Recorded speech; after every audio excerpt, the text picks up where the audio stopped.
There are now serious calls for the king to put more pressure on his brother to do the right thing and to pull any remaining levers that he has. Let's not forget that the king is funding his brother's lifestyle in Norfolk now. There is potential that he could say, OK, I'm not going to foot the bills anymore unless you do the right thing, unless you face up to the Congressional Committee in the United States, unless you answer questions by Parliament, unless you answer questions by the police. Buckingham Palace has said that it won't stand in the way and it will cooperate with the police. But what about Andrew? That we don't know yet. The Sun is reporting that 7 police forces are examining new evidence from the Epstein files, and Andrew Mountbatten-Windsor is facing a criminal probe into sex trafficking claims. It comes as the chair of the cross-party Business and Trade Committee suggests that they could investigate misconduct while working as a trade envoy. Royal correspondent Sarah Hewson joins us live now. Good morning. Morning to you, Kate. Should we tackle this issue of the 7 police forces first? Because one of our listeners messaged in earlier and said that sounds like a very inefficient way to be conducting an investigation. Is it? Well, look, there are 7 police forces, we understand, that are looking into allegations raised by the release of the latest tranche of documents from the Epstein files, among them Thames Valley, which we knew about, the Metropolitan Police, Surrey Police, Norfolk Police, Bedfordshire, and also Essex. Now, Essex Police are looking into allegations that were raised by the former Prime Minister Gordon Brown last week, that up to 90 flights were brought in by Jeffrey Epstein on his so-called Lolita Express, his private jet, and that it was being used to traffic women around the world, that women were being brought into the UK on one plane and changing planes at Stansted Airport and heading off to wherever in the world Jeffrey Epstein wished to take them. They didn't need visas for that. And Gordon Brown has said there's graphic evidence of women being brought into the UK from Latvia, from Lithuania, and from Russia, for example. He had called for an investigation into that. We now understand that Essex Police are looking into it. But yes, 7 forces does sound an inefficient way to do this. But we have also heard that a task force, a national group, has been set up by the National Police Chiefs Council that is bringing together experts in the field and will oversee the work being done by these multiple police forces. And they will be able to then contact the Department of Justice in the United States should they require access to unredacted documents. For example, they'll be able to liaise with international law enforcement agencies.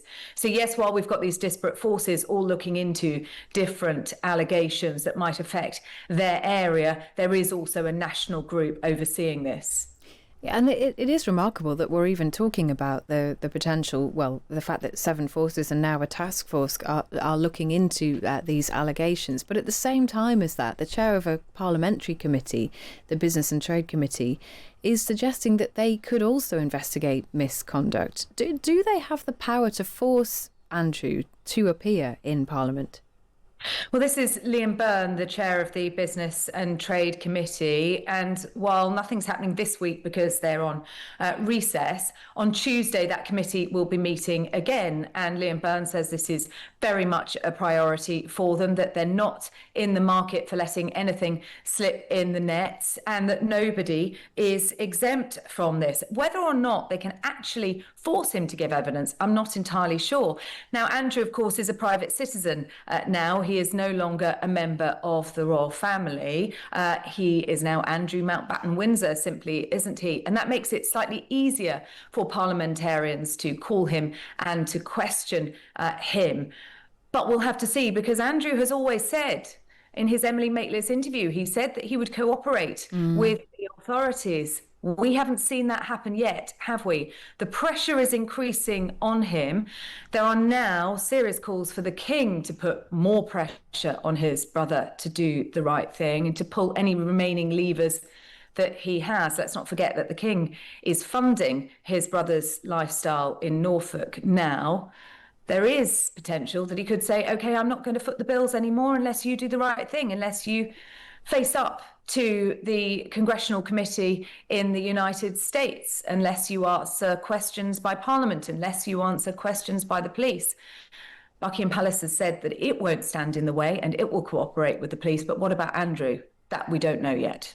Sarah, can I ask you, one of our listeners has messaged in to say, is there a justification for these investigations, and saying, this is basically magazine journalism and a waste of money. Does that argument gain much traction anywhere? I don't think so. I think these are very serious allegations that have been made on two different levels. One, about the trafficking of women, and secondly, about misconduct in public office. Bedfordshire Police, for example, are looking into whether Luton Airport was ever used. So there are various different levels of investigation going on at the moment. And some of it is just assessment, whether or not there is any need to take this further. We're in the early stages for some of these forces right now. But I think there would be a huge amount of criticism if they were to be seen to be sweeping this under the carpet. So serious are the allegations relating to Jeffrey Epstein, relating to Andrew Mountbatten Windsor, and also relating to Peter Mandelson. Sarah, thank you very much. That is Sarah Hewson there, royal correspondent. One of the sort of next chapters of this as well will be the Clintons' testimony, which I just keep coming back to in my mind as a kind of the next flashpoint, as well as Sarah was highlighting the return of Parliament next week to see if MPs move on Andrew Mountbatten Windsor and whether he should be appearing and giving evidence and testimony in that circumstance as well.